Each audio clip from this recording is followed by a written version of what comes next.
So I guess if people are watching this and they're like, I want this, your first point of call is to document your processes. It's to understand what you currently do in your business and to have really comprehensive documentation for each component of that.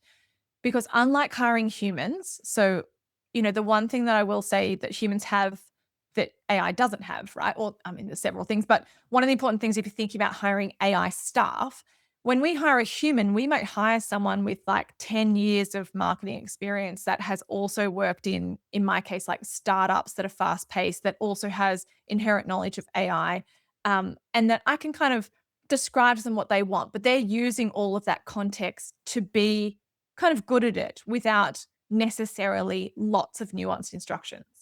When we hire AI, we have to remember it's like a blank slate of a human brain. Yes, it has amazing capabilities. Yes, it has huge capacity. Yes, it can work very fast, but it really has no idea around what you would expect from it compared to other people. So we need to be as detailed as possible. And that's why I love speaking through how I do something because I get a lot more nuance when I'm talking and then again, asking these tools to kind of put it together.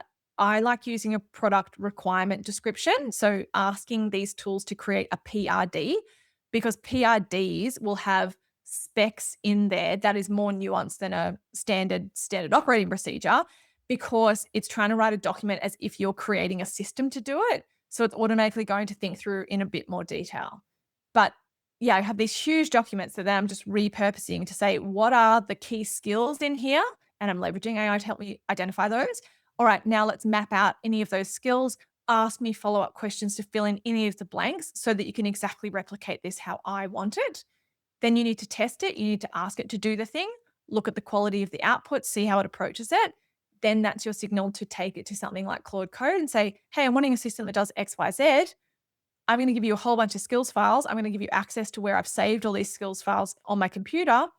We're going to analyze all of that. We're going to put together a bit of a system and just keep talking it through and keep saying, all right, give me your plan for that. I'll approve the plan. All right, what's the next step in that?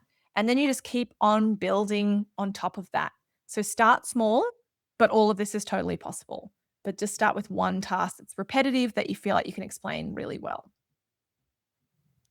Absolutely. Thank you so much detail. I love this.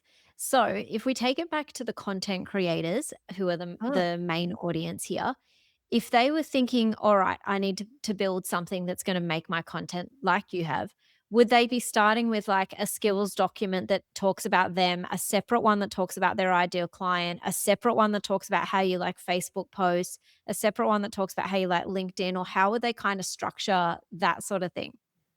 Yeah, it's a really good question. So I always advocate for like the more detail, the merrier, because there are nuances with how you approach separate things. If people are thinking, how do I get started? Literally like leverage a large language model to help you kind of map it out. So you could say something like, I am wanting to create an automated content creation system across these key platforms. So LinkedIn, TikTok, Facebook, let's say, for example. Can you ask me a series of questions so that you fully understand how I do this task currently and what good output would look like? And at the end of those series of questions, I want you to map all of the skills files, or if you're working in ChatGPT, all of the custom GPTs that would be useful for me to create in order to be able to replicate this process. The more detail that we can give and the smaller that we can kind of contain that detail, the better the systems perform. So, what I mean by this is like, you don't want to create, and I see this a lot, you don't want to create one custom GPT or one Claude project or, one Claude skill that does every single piece of content from long format all the way down to like your X threads, for example. Because when we try and capture that detail in one file, it can get easy for these tools to get a little bit lost in what you really expect at every step along the way. So it's like writing a recipe out, right? Like if you were writing a recipe for content creation, you would not write a recipe that has newsletter, YouTube videos, and short form social media and reel scripts. You would write a different recipe for each thing because the outcome is the complete recipe, right? So like great reels is one recipe because a great reel is the outcome that you're hoping for. So if you think about it like that, the more that we can break it down, the merrier. But like I said, I use a lot of talk to text. So I talk through everything from start to finish. I put it all together in one huge document. Like, this is how AI Her Way creates content. Then I repurpose that document. I say, can you break this down into a list of skills that would be relevant to have? So you don't have to think about it from scratch. You can just talk your little heart out around how you do something, if that's content creation. How do I go from where I start with this process to the finished product? What does it look like along the way?